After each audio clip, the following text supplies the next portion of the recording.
So without further ado, I will introduce our speakers today and we will get started here. These participant biographies are also found on our website if you'd like to follow along as well. So I'll just throw the website up there. So first up in our panel today, we have Sara Snyder Hopkins. Sara is an assistant professor of anthropology and sociology and director of the Cherokee language program at Western Carolina University, where she teaches Cherokee language and linguistic anthropology courses. She received a PhD in music ethnomusicology from Columbia University in 2016 with coursework in linguistic anthropology at NYU. Hopkins is the editor of the forthcoming Cherokee singing book, 1846, a scholarly edition, under contract with UNC Press in the Sounding Spirit series. During her doctoral fieldwork, she worked for 5 years as the music and arts teacher for New Kituwa, I hope I said that correctly, Academy, the Cherokee language immersion school for the Eastern Band of Cherokee Indians in North Carolina. Next up, we'll have Robert Walls, who is a research associate in the American Indian Studies Research Institute at Indiana University. Previously, he taught at Lafayette College, the University of South Carolina, and the University of Notre Dame.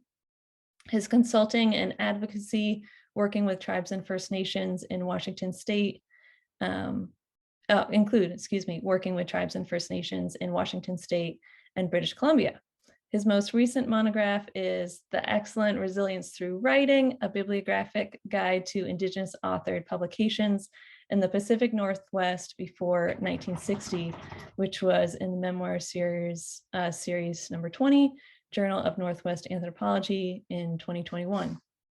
His current book project is The New Canoe, Early Native Writing in Salish Country and Beyond, which will be a study of Indigenous literacies and post-contact writing in Northwestern North America.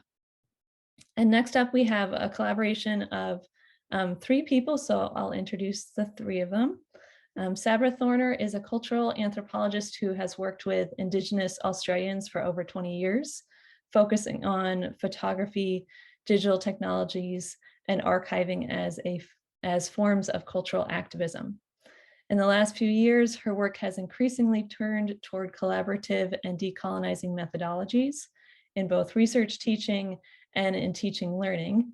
And she is especially interested in contemporary arts and cultural production, matriarchal forms of knowledge transmission, and storytelling as an expression of Indigenous sovereignty. She's held fellowships from Mellon, Fulbright, Wenner-Gren, the Smithsonian, the Australian Institute of Aboriginal and Torres Strait Islander series, and is a named investigator on 2 Australian Research Council projects. She has published her work in Museum Anthropology, Anthrovision, the Journal of Material Culture, Oceana, and Visual Anthropology Review, and is a co-editor of the forthcoming Southeast Aboriginal Art, Culture Making and Curating for Country with Fran Edmonds and Maree Clarke, expected in 2023. She is an assistant professor at Mount Holyoke College. And her next collaborator is Frances Edmonds, is an interdisciplinary scholar in the fields of anthropology and ethnohistory. Her work is collaborative and participatory, aimed at decolonizing methodologies. Her research interests include art and well-being, the creative use of digital technologies, youth identity, visual studies, oral history, storytelling, cultural revitalization, and the archival ethnographic record, and the intersection between Indigenous and Western knowledge systems. She is a senior research fellow in the School of Culture and Communication, University of Melbourne, working on the Australian Research Council Indigenous Discovery Project, Storytelling, and the Living Archive of Aboriginal Knowledge, which spanned from 2020 to 2023. Between 2014 and 2017, she was the research fellow responsible for conducting in-depth ethnography and collaborative research on the ARC project, Aboriginal Young People and Digital Storytelling. And last in our trio of collaborators, we have Maree Clarke, who is Yorta, Wamba Wamba, Muti Muti, Burong, excuse me, Bu Wurong, I'm sorry. And she is an artist and curator who grew up in Mildura, Northwest Victoria, on the banks of the Maree River, and who has been living and working in Melbourne for over 30 years. She has become a pivotal figure in the revitalization of Southeastern Aboriginal art and cultural practices, including possum skin cloaks, kangaroo teeth necklaces, and eel traps, kopi morning caps, and much more, in both traditional and contemporary materials, such as glass and 3D printing. Her practice includes lenticular prints, 3D photographs, and photographic holograms, as well as painting, sculpture, and video installation. The through line of her work is to facilitate intercultural dialogue and collaboration about the ongoing effects of colonization, while simultaneously providing space for Aboriginal people and communities to engage with and mourn the impact of dispossession and loss. She is deeply committed to transmitting knowledge to younger generations and anyone else who is willing to learn. Clarke has exhibited her work widely in Australia and beyond, and her work is held by the Koori Heritage Trust, Museums Victoria, and the National Gallery of Australia. In 2021, her work was featured in a major retrospective, Ancestral Memories, at the National Gallery of Victoria. So we have a truly stunning lineup for all of you, and we'll kick it off with Sara. Here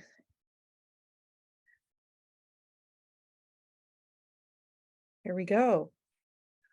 Good morning, everyone. Shio Nagadam. I am zooming into you today from the town of Cullowhee, North Carolina, Jucullowhee, which we've retitled Judiculla's Place, but in the town of Two Sparrows, traditionally in Cherokee, the original Tsalagi Uweti, old Cherokee country here at Western Carolina University. So today I'm going to be talking with you about this critical edition of the Cherokee Singing Book that I'm doing with, as we mentioned in my bio, Sounding Spirit, a series out of Emory University and under contract with UNC Press. And I'm going to talk a bit about, the layout of that and sort of more information about it, the series as well. So, but first I wanted to give a little background information on Cherokee people and Cherokee history. And so, as most of you are probably familiar, the Cherokees would have called themselves the Anikatuwai, which is the principal people or the real people, but they claim Cherokee people at this time. And I also wanted to make sure in my introduction that I state I am not an enrolled member of the Eastern Cherokee tribe, and I don't claim Native ancestry. I would say Tsalagi Togali'i, I am a friend to the Cherokee people and an ally. So Cherokees were pre-contact indigenous group in the American Southeast that famously, as many of you probably know, Sequoyah invented the Cherokee syllabary, an indigenous writing system that was adopted by the tribe. He invented in 1819, and it was quickly adopted over the following few years. The Cherokee syllabary, and then a type press for the Cherokee syllabary was in place for the publication of the Cherokee Phoenix newspaper by 1828. Cherokees were then forcibly removed to what is now Oklahoma by Andrew Jackson in 1838. And of course, this is the famous Trail of Tears, and with some citizens of North Carolina remaining here to form the Eastern Band of Cherokees. So it's just a quick fact overview of the Cherokee people. So for this singing book project, and the Sounding Spirit series is for a series of critical editions, and it has a digital component and a print component. And so the idea that these editions are going to be facsimiles of sort of rare books, singing books, but roughly between 1850 and 1825 and 1925. And this singing book is kind of the outlier in that it's just slightly earlier than that period, but sort of still fitting within that era of music scholarship and singing texts within the Southeastern American music. And so the idea of the series is to publish these critical editions that will have sort of a critical apparatus to go along with them in partnership with digital scholarship.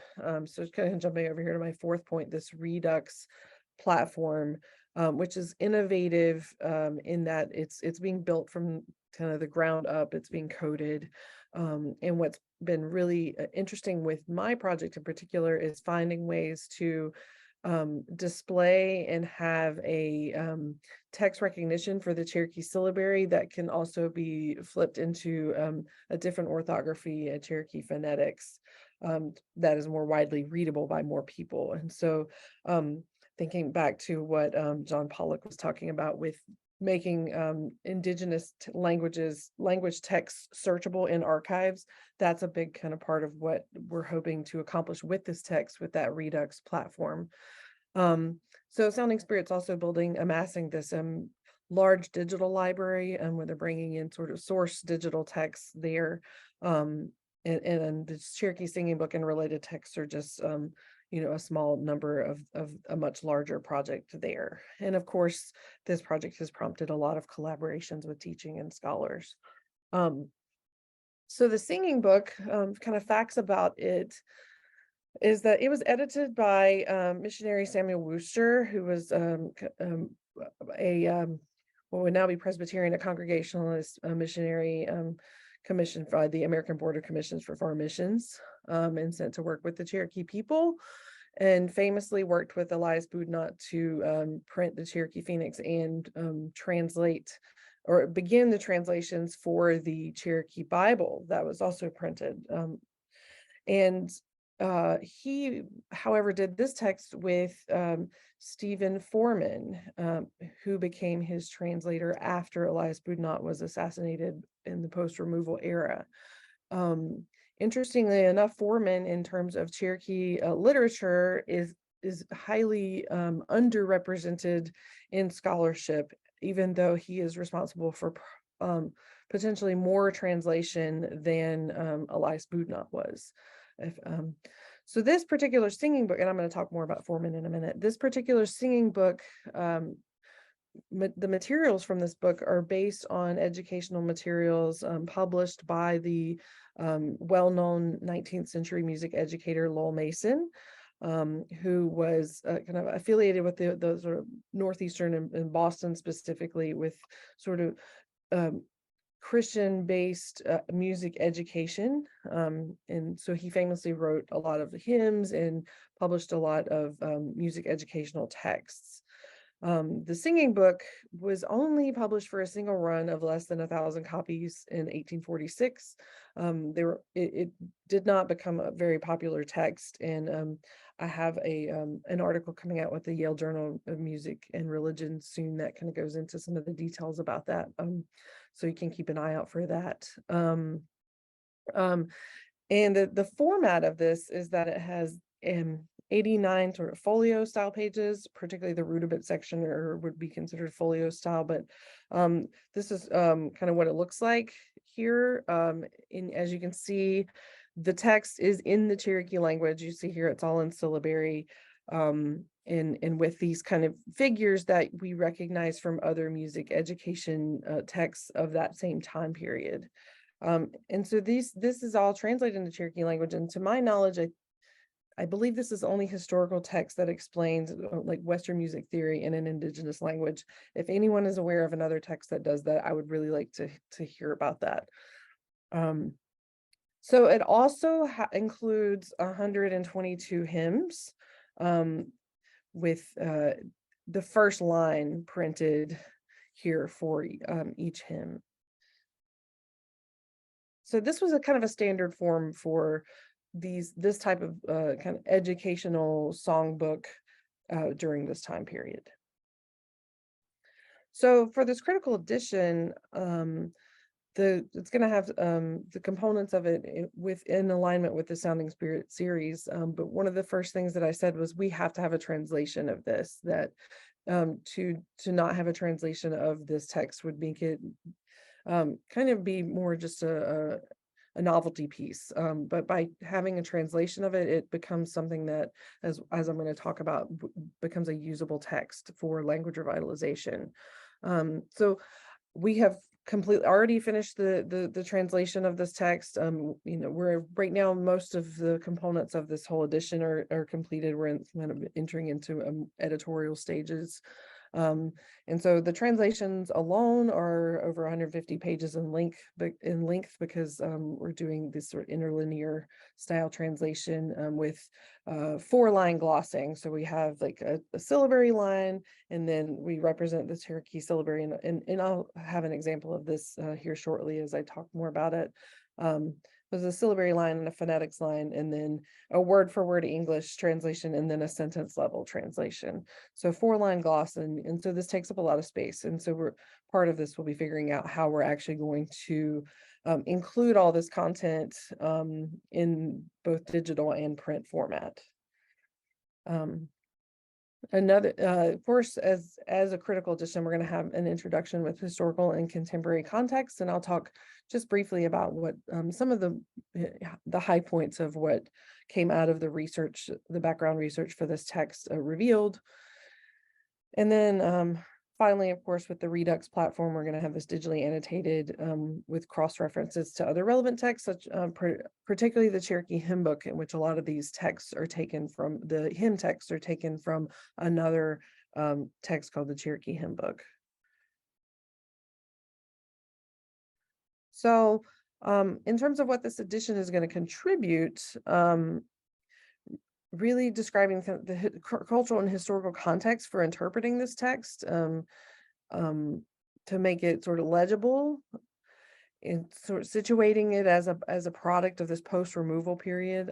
So removal again happened beginning in 1838, and for Cherokees was largely completed in 1839, and this text was published in 1846. And so the development of this text over, in the years preceding its publication were very much happening during this very time of great unrest in the Cherokee Nation in Oklahoma.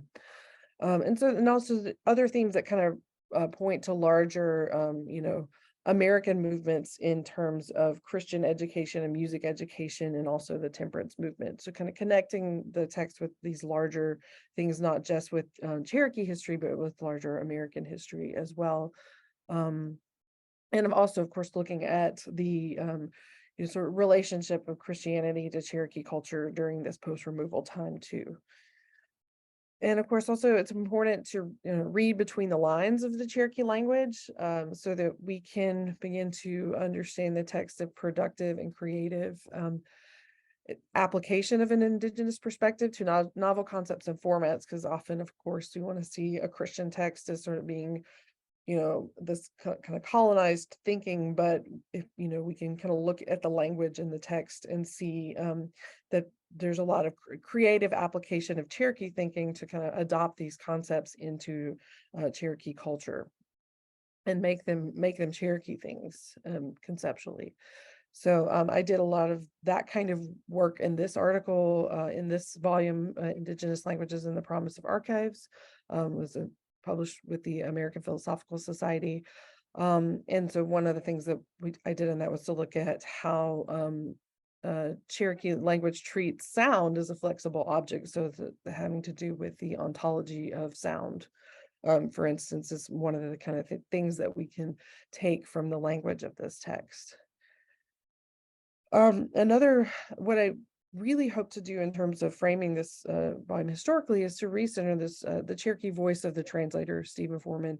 You may recall from that title slide that I put up that neither Samuel Worcester, as the editor organizer of this text, nor Stephen Foreman are credited.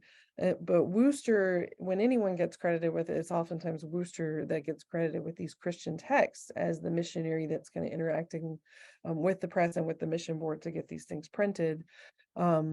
Foreman, the only way that we even know that Foreman was the translator is through reading Wooster's letters to the mission board. And he talks about the process a little bit in working with Foreman. And it's kind of unfortunate in a way that Foreman himself did not consider himself an author, even though he translated many Cherokee materials over his lifetime. In a survey taken with the seminary that he had attended, Princeton Theological Seminary, in his 70s, he took the survey and it said, do you have any publications? And he put no, that he was not an author, which I found kind of sad, because his translations are quite well done and kind of beautiful kind of way of applying a Cherokee mind to novel ideas that coming out of these Christian theologies. So one other thing sort of that was really interesting that came out of the research on this was that in looking at the titles, and I present on this elsewhere, so I'm not going to talk about it that much today, but in looking at the names of that he translated the tunes, and if you know anything about hymn singing, a lot of times the tunes are named after places. And so he renamed about 24 of the tunes in these places after Cherokee place names. And so this one here is called Elewodigi. That is a place, what we now know as Red Clay, Tennessee, which was the last seat of the Cherokee Council before removal. And so lots of these hymn tunes actually have these Cherokee place names that aren't really associated that much with their English names or at all.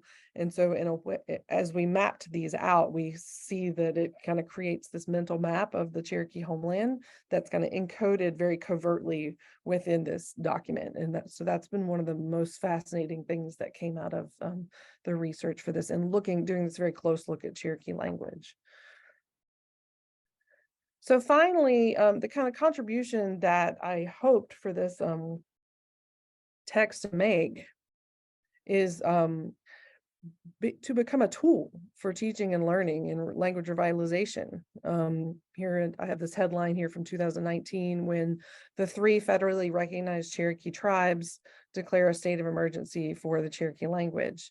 And that sort of prompted a lot of sort of renewed interest in language revitalization initiatives that were obviously dampened by COVID-19, and we did lose a lot of Cherokee speakers to COVID-19.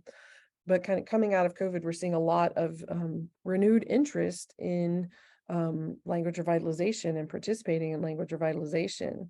And just some facts about Cherokee language is that there are fewer than 2,000 first language speakers. Like here with the Eastern Band, there's fewer than 150 now. Most of the first language speakers live in Oklahoma and speak a dialect from there.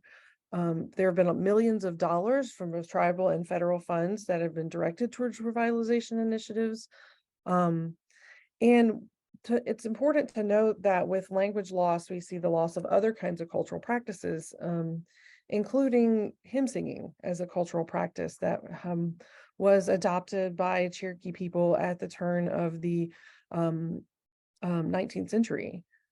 And so this edition can be used for teaching music in Cherokee language. And so as you remember my bio, I mentioned that I was teaching music and arts at Nugadua Academy, which is the Cherokee language school here with the Eastern Band, for 5 years before I came here to Western.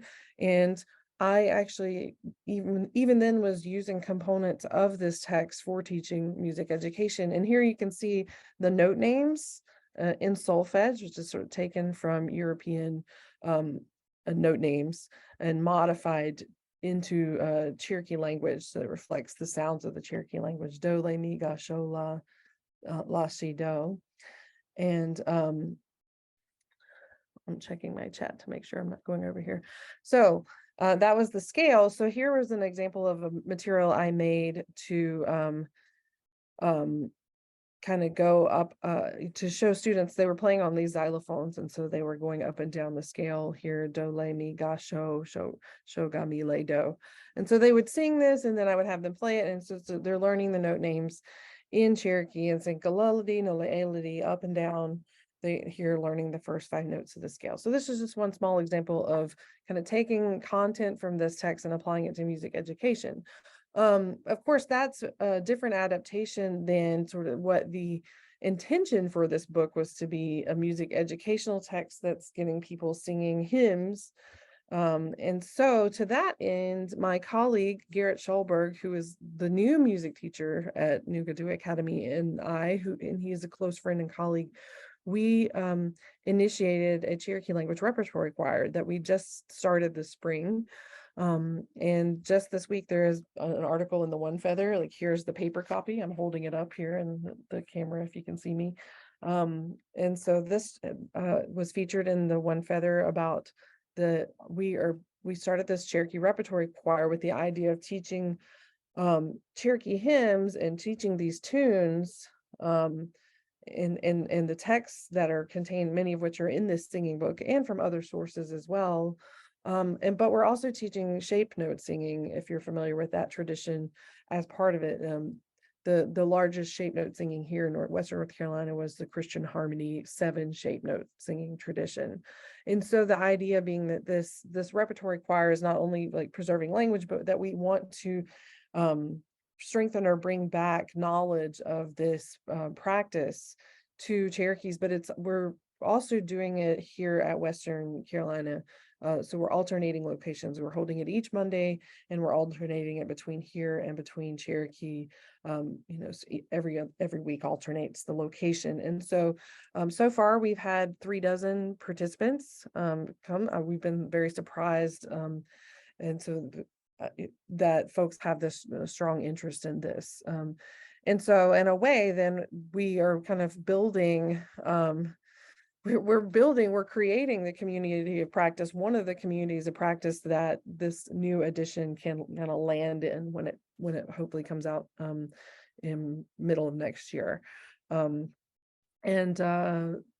Yeah, so that's the overall goal, is sort of making, this edition will be interesting there's a lot of people that study Cherokee language, sort of academically, and of course, to the 3 tribes that are trying language revitalization. There's a lot of singers in Oklahoma as well that can use this text, but it's going to have kind of components that appeal to people that are interested in the history and sort of singing practices in the South U.S. Southeast in general. So yeah, that's what I have for you today. That was wonderful. Thank you so much, Sara. Wow. We'll throw it over to Robert Walls now, Indigenizing Bibliography. Bob, if you want to share your screen, you can take it away.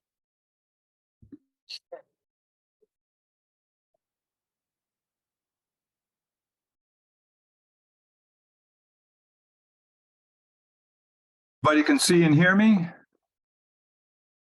Great. Yep, your screen sharing looks good. You sound good. Yep. Great.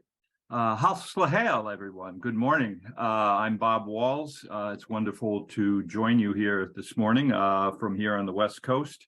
I've been looking forward to this event and learning a lot from everyone. I already have. And I want to thank the conveners, Amy Gore and Dan Radis, for putting this wonderful event together, and for the opportunity to share a little bit of my own work with you all here today. First of all, I'd like to acknowledge the Indigenous people of the land that I'm currently on. I'm currently on the shores of Puget Sound, just north of Seattle. This is Lushootseed country, Coast Salish territory, Lushootseed Swatiatad. And specifically the traditional territory of the Snohomish, Suquamish, and Snoqualmie, who have been using this land for thousands of years and continue to do so. So I'm just going to read my paper fairly quickly here. In 1916, Thomas Bishop, Snohomish leader of the Northwestern Federation of American Indians, and soon to be Secretary Treasurer of the Society of American Indians, self-published a small booklet and appealed to the government to fulfill sacred promises made 61 years ago. The 42-page publication combines a reprinting of the Point-No-Point Treaty of 1855 letters and affidavits from elders, poetry reclaiming the indigeneity of Mount Rainier, and a critical reading of printed documents that legitimize settler societies' hold on native life. There is pathos and there is humor, such as the trickster allusion to Indian agents with magnetic hands the size of washtubs who stole the coins of native wages. Bishop's work is arguably the first and most important native authored book in the Pacific Northwest to incorporate Indigenous memories into a critique of dispossession practices. And for years, it served as a significant resource for tribes asserting sovereign rights and seeking federal recognition. Unfortunately, despite its unique embodiment of early Coast Salish activism and intellectual history, this rare volume remains virtually unknown to most scholars, librarians, and archivists. And yet, in Northwest Indian country today, book history matters. In 2013, the Colville Reservation in Eastern Washington hosted a two-day gathering commemorating Mourning Dove's literary accomplishments 80 years before. They honored both the writings and descendants of the Okanagan author, as well as the work of many subsequent Colville authors, in an event that one could describe as a living bibliography.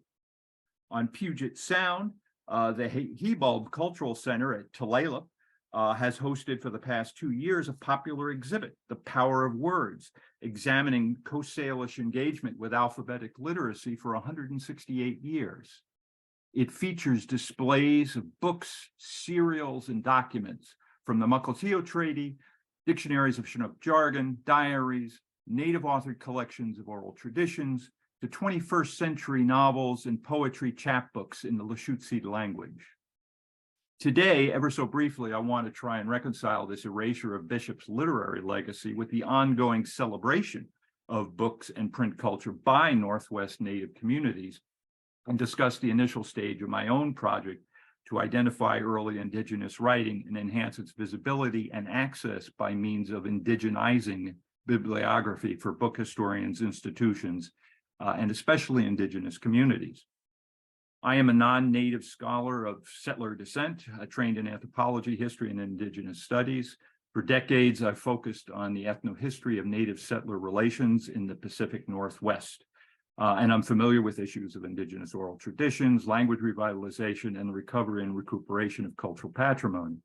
The desire to learn more about Thomas Bishop's book and its relative invisibility brought me to the field of book history, print culture, and Indigenous literacies. Unlike other areas of the country, there has been surprisingly little work done on early Northwest Indigenous books. No anthologies, no historical overviews, leaving the mistaken impression that Indigenous literacy somehow rapidly and miraculously leapfrogged from treaties and Chief Seattle's reconstructed speech in 1887 to Mourning Dove in the 1920s and on to Sherman Alexie in the 1990s. Whether this is due to the extensive legacy of Boasian anthropology on the Northwest coast and its tunnel vision program to salvage strictly the oral, or it's due to the region's attempts to escape a reputation as the nation's cultural hinterland, scholars have effectively ignored the writing of Northwest Native men and women prior to 1960. To the general public, Indians who did embrace alphabetic literacy and the accompanying trappings of modernity were unexpected. And local settler culture preferred its indigeneity as uncomplicated, uncorrupted, at best represented in the utter silence of tourist totem poles or Edward Curtis's stage photographs of a pre-modern humanity rendered mute without political opinions or commentary on modern affairs. Native people tapping at typewriter keys, writing back to society on their own terms, simply weren't authentic. Consequently, there was little interest in recognizing or preserving a record of native writing in the region's colonial archives. In these repositories, settler memory has been winning. And on better days, I call this sheer ignorance, while on other days, I call this a type of paper genocide or epistemic violence akin to the burning of Duwamish longhouses to make way for the settlement of Seattle. The question for me was how to address this problem. Bibliography appeared to be a reasonable first step.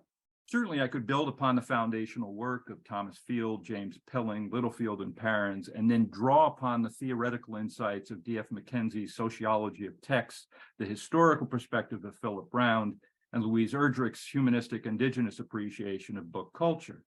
I could also draw upon the recent inspirational work of feminist, queer, Black bibliographers who are teaching us so much about thinking bibliographically, in the words of Elizabeth McHenry. As we're learning, bibliographies can be viewed as generative devices that make visible networks of communication and knowledge production, with the interactive potential of putting texts in conversation with other texts, a catalyst to tell new stories or a fuller story of marginalized groups.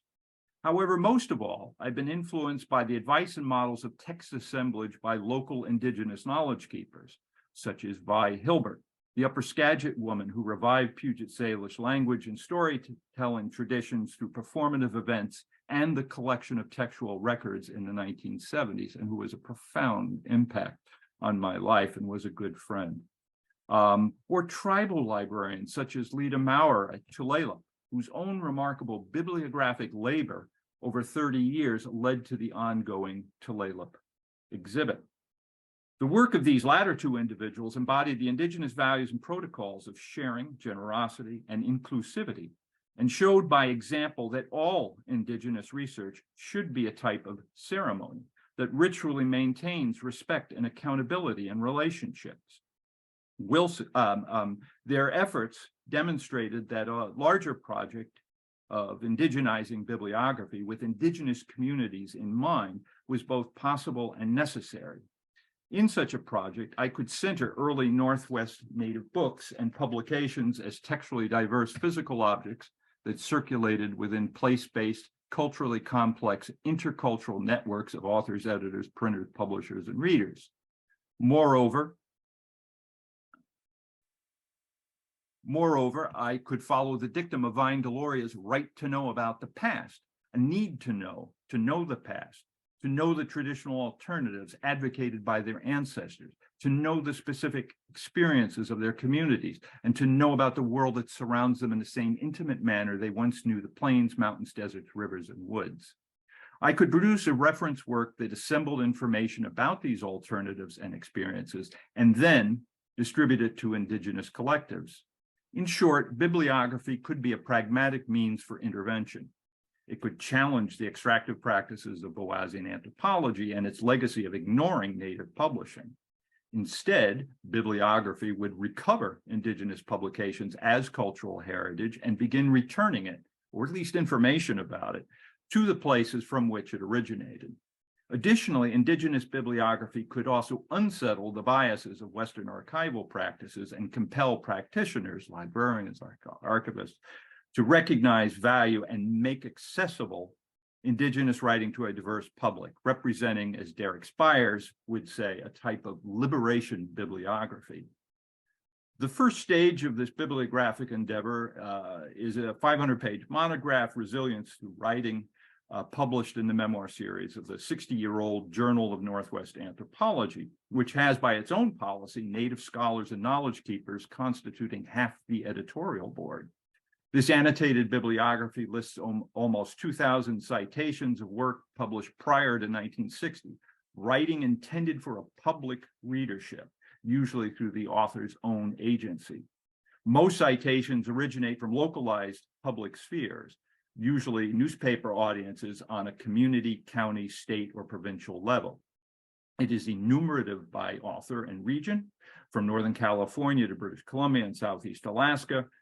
Annotations often include information on an author's life, affiliations to Indigenous communities and cultures, known consultations with anthropologists or other settler interlocutors, descriptions of books as physical objects, and likely imbrications of print with other pre- and post-contact forms of communication, oral, performative, and material. I attempted to indigenize the bibliographic process by incorporating suggestions from Younging's Guide to Indigenous Style, including indigenizing citations by recognizing Native authors as primary contributors in publications jointly produced with non-Native authors. Robert Kenta of the Siletz Confederated Tribes was one of several Indigenous peer reviewers and graciously contributed a lengthy foreword. Overall, I treated each authored citation seriously, no matter how trivial it might seem, as someone's story worthy of respect, or someone's relation with a kinship-like connection to families, communities, lands, and resources. And of course, there are Indigenous people in the Northwest who speak of significant paper documents as relatives, things with animate potential power. As you can see from this partial list, all sorts of writing has been recovered, from creation tales to sports journalism, letters to the editor, hundreds of them in newspapers, proved to be the predominant means for Indigenous writers to contribute to public discussions of political and social issues beginning in the 1870s. As I hoped, some of the more revealing citations were expressions of Indigenous modernity, such as Colville author Pascal Sherman's speculative fiction, science fiction, published before World War I in a college magazine, or the Sklallam publisher Philip Powell, whose yearbooks on Native topics contain numerous ads for Indian-friendly businesses, allowing readers in the 1920s to 40s to use the book list as guidebooks for traveling, similar to how the Green Book functioned for African Americans. The afterlife of this bibliography is still unfolding. Following today's emergent protocols of recovery and repatriation of Indigenous materials, the publisher and I distributed copies freely to dozens of descendant communities, tribal and First Nation libraries, cultural resource management departments, and various leaders and family members. The reception to the volume has been overwhelmingly positive, though very slow to develop. Releasing the book at the height of the pandemic, with many tribal institutions closed, has not facilitated its use. Excuse me. Get a job. Let's excuse that interruption.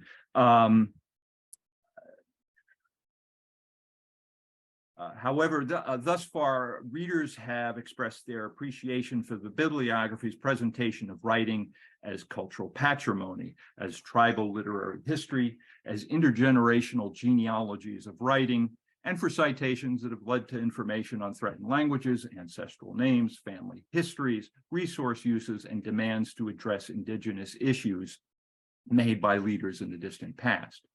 Beyond Indigenous communities, I'm hoping that this work can induce special collections and archives around the Northwest to realize the value of Indigenous writing they may already have or can acquire, and make this material accessible to a wide audience, especially Indigenous researchers. I'm hopeful about the future evolution of this project. Bibliographies, by their nature, are iterative practices requiring distribution, feedback, additions, and revisions. Indigenizing bibliography complicates this process even more. I've already roughed out a second bibliography of over 1,000 new citations. It will be more inclusive, and it will describe the alternative material literacies evidenced in ledger books, scrapbooks, school artwork, story blankets, story poles, and their connections to pre-contact graphic sign system. This future work will likely be restricted to digital presentation on the internet, possibly through an open access platform such as BibSite, sponsored by the Bibliographic Society of America. It is clear that Indigenous communities in the Pacific Northwest, such as the Colville and the Tulalip, are already honoring early Indigenous books as tribal heritage. And I'd like to think that my version of Indigenizing bibliography will serve in some small way on a wider level as a critical heuristic to help us rethink and ask new questions about the role of writing in books, such as Thomas Bishop's, in the history of Indian settler relations. I believe that projects like this one can make small but significant contributions to decolonizing book history and academic practice, and informing our scholarly and ethical considerations of new directions in Indigenous book history. Thank you very much. Thank you so much. That was wonderful. Really appreciate that. We're going to move it over to Sabra now, who is going to share pre-recording since herself and her collaborators were spread pretty far geographically for time zones. So we're going to let her share that. Great. Thanks, Amy and Dan, for convening this really fabulous symposium. And I'd like to thank my co-editors, Maree, Clarke, and Fran Edmonds also for entrusting me to do this live presentation on our collective behalf. So what I'm going to do is I'm going to share my screen. I have a few PowerPoint slides to contextualize a pre-recording, and then the pre-recording goes for just over 14 minutes. So I'm going to introduce it now via this PowerPoint. Can people see my slides? Can I just get a thumbs up from someone? Yeah, you're seeing my sharing screen? Awesome. Looks good. Thank you. So as Amy said, thanks for contextualizing that in advance for me. Because we're living in two different time zones, myself and my Australian collaborators, and this symposium is taking place in a third time zone, we pre-recorded a conversation about our collaborative book project and why we thought it was relevant to the themes being discussed over these couple of days. And I'll hit play in just a couple of moments, maybe a minute or two, and then I'll be here live for the Q&A after. It's the middle of the night in Melbourne, Australia, which is where my collaborators live. So that's why I'm the one present. So one of our foundational premises of this book project, the title of which is on this slide, is that no one is telling this story, the story of Aboriginal art in Southeastern Australia. So our Southeastern, sorry, I've got my Zoom menu, Southeast Aboriginal art, culture making and curating for country. So no one is telling this story that we feel really needs to be told. A major through line of our collective work is ancestral memories, which is an idea of telling stories through art in a contemporary way that's in living dialogue between the past and the present and the imagining and forging of a future. This is a shot from Maree Clarke's recent retrospective, which you heard a little bit about in Amy's intro of Maree. Maree is one of her co-editors. So it's from her recent retrospective, which was held at the National Gallery of Victoria in Melbourne. It premiered in 2021. And it was the first solo exhibition by a living artist and a woman with ties to Narm, which is the Indigenous language word for Melbourne. Our major themes of this book project are we co-author and we co-edit as women, always seeking to lift up Indigenous sovereignty, and in this case, empowering and emphasizing a Black matriarchy, which is a concept of artist and curator Paula Bala, who you can see her name cited on this slide. Storytelling is a form of both intercultural and intergenerational knowledge transmission, deeply embedded in Indigenous ways of knowing, being, and doing. We write from situated, and by that we mean both emplaced and embodied standpoints, and we emphasize the work of progressing Indigenous ways of knowing, being, and doing, and that work is intercultural. The work of progressing Indigenous sovereignty is intercultural. All the chapters are co-authored by Indigenous and non-Indigenous collaborators.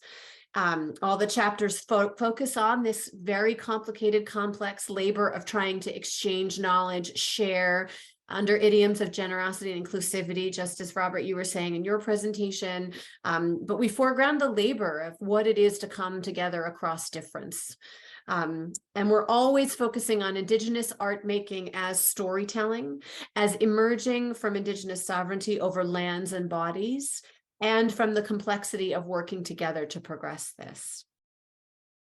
These are just some additional photographic images from our collective work. And these are images from the chapters that we're going to talk about. So I'm just leaving that for one beat. And then this last slide is the names that we mention in the recording to come. So I just wanted this on record. So if people wanted to write them down, or if you wanted to follow up in any way and look and see more about their respective work. So we mention chapters by the following authors: the matriarch, senior knowledge holders, and artists Julie Goff, Vicki West, Maree Clarke, and facilitated by Fran Edmonds in an artist's conversation. We mention a chapter by Mitch Mani and Emily Ward.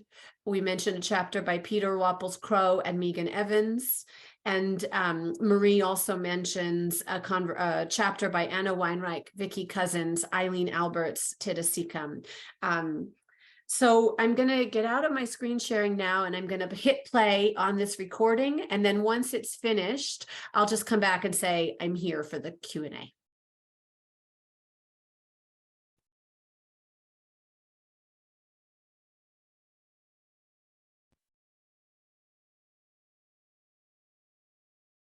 Hi, everybody. Can't hear sound, can you? No. No, we could.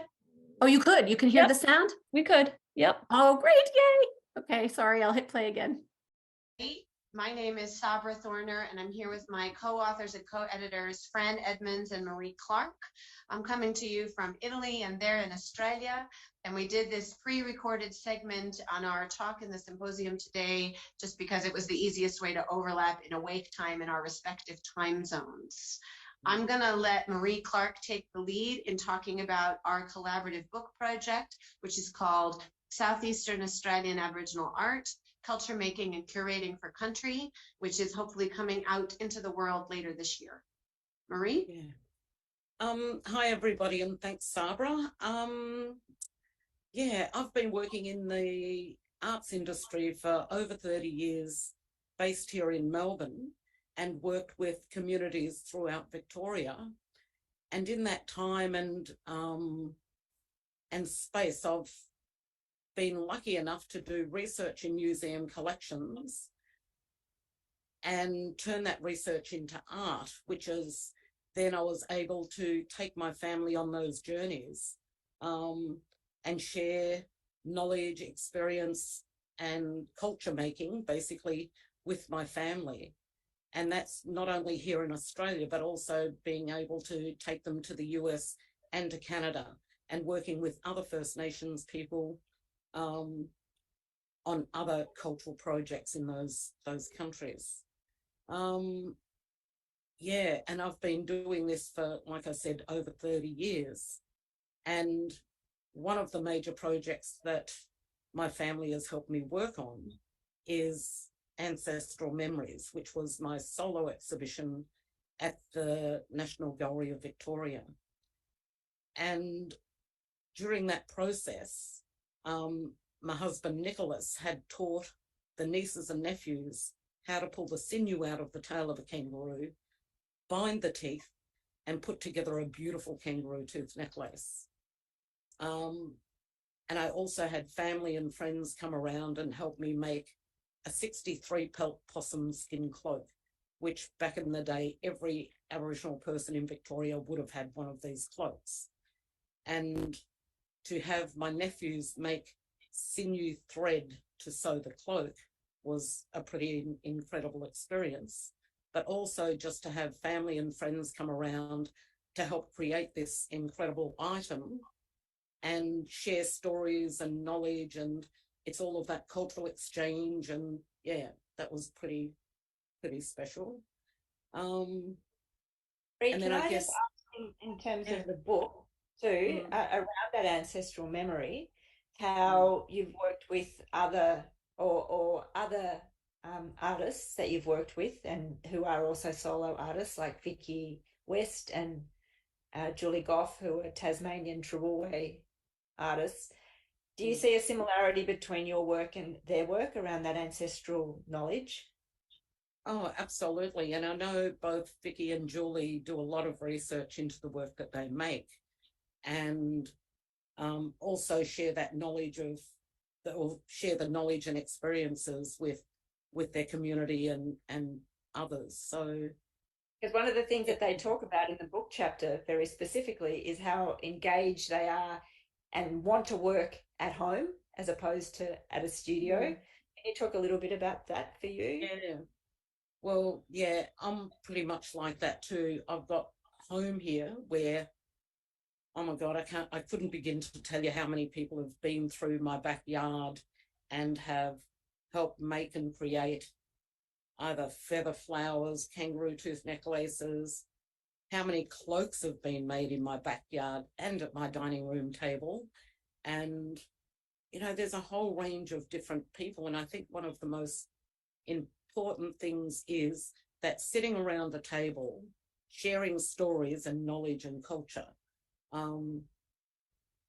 yeah, that's just one of the most incredible things you can do. And you know, Vicky West's been here and doing lots of different bits and pieces. I haven't yeah, Julie hasn't been here yet, but I hope she gets here one day. Yeah, but all of you do, and particularly Julie goes into the archives and does a lot of research in the archives to make and create her work. And yeah, I mean, do you want to talk a little bit about how you do that as well? Yeah, so I tend to go into museum collections and look at the objects and items. The next trip to Europe that I do, I want to find out a little bit more about the objects and who collected them, and, you know, get more details about it, because I haven't had the opportunity to do that. So that will hopefully happen in, you know, early next year.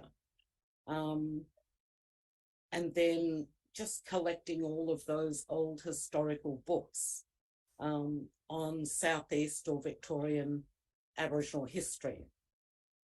And because it's also from those books that we're getting a lot of this information on, you know, the different areas, and, you know, some of the sketches and the collections are in these books where we need the information, and then to try and validate that and then make your work.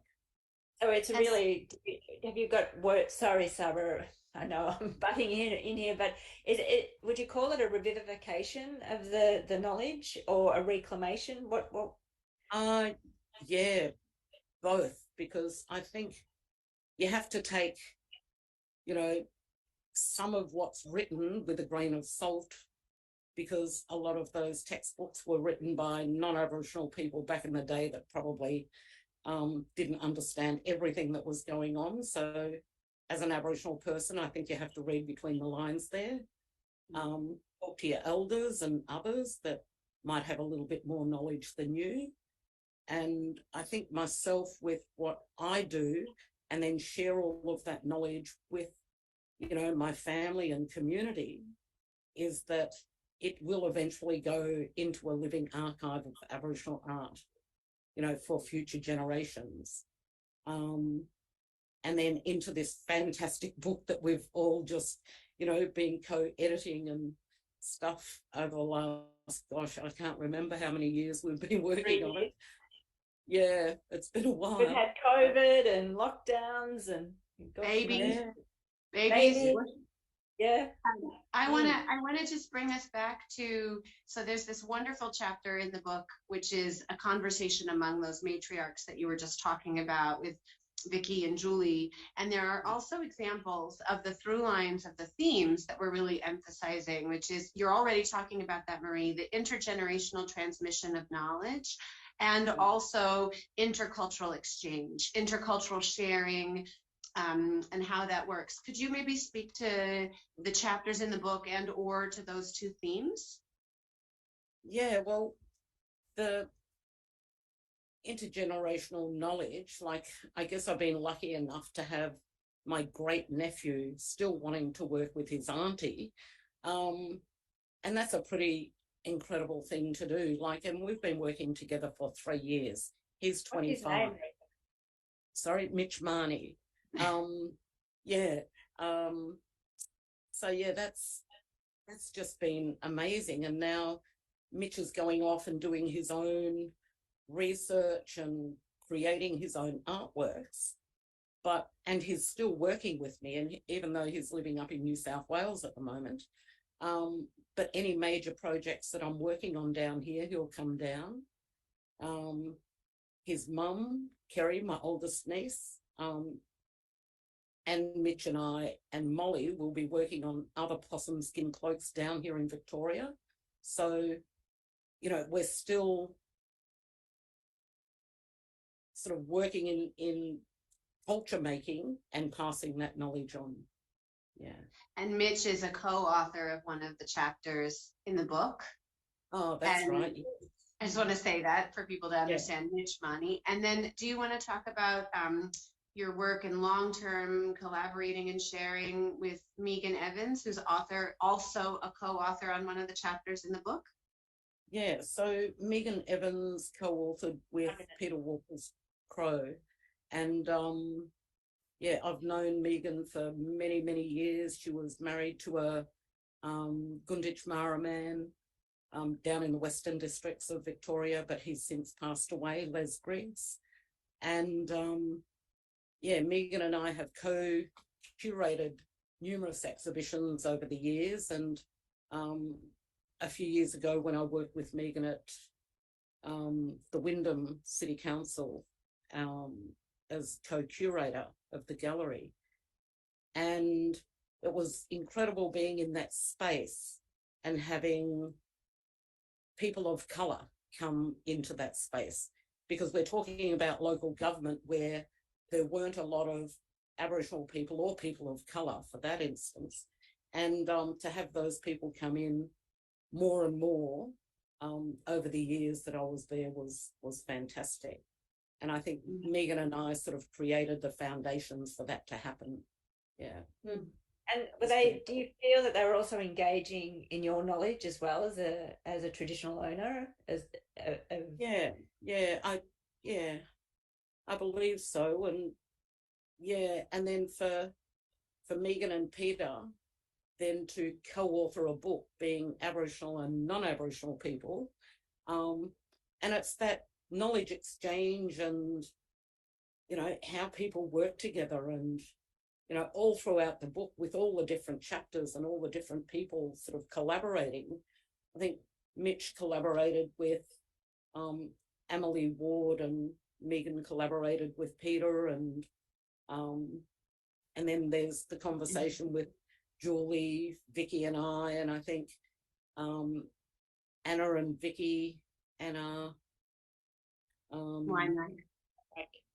Weinreich from Germany, and Vicky Cousins from Gunditj Mara, and the stories that everybody, are telling about these collaborations and cultural exchange, and it should be a good book.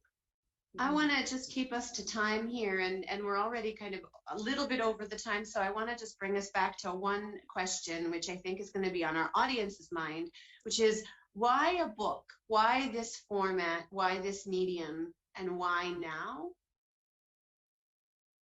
Me personally, I love a book.